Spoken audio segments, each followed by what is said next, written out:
segundo Marcos. Glória a vós, Senhor.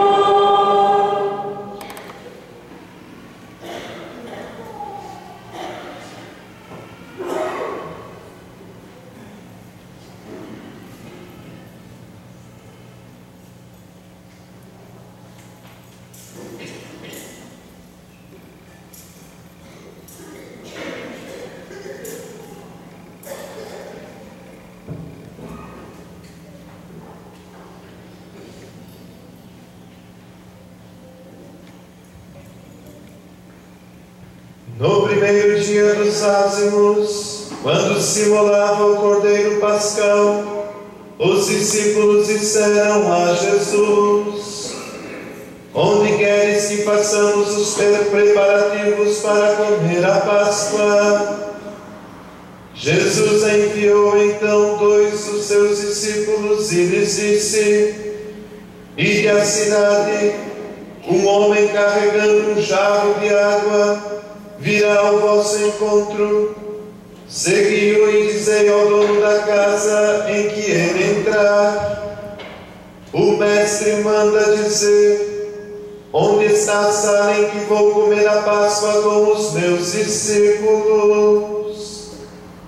Então ele vos mostrará no andar de cima uma grande sala arrumada com almofadas.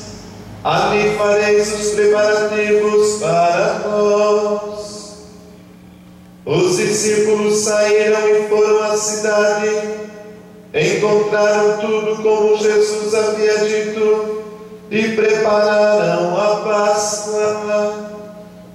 Enquanto comiam, Jesus tomou o pão e, tendo pronunciado a bênção, partiu e entregou-lhes, dizendo: tomai, isto é meu corpo.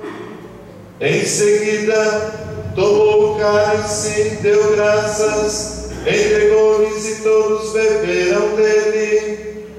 Jesus lhes disse: isto é o meu sangue, o sangue da aliança que é derramado em favor de muitos.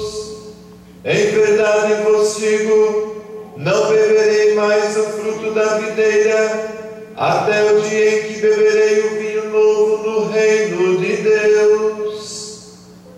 Depois de terem cantado o hino, foram para o Monte das Oliveiras. Palavra da salvação.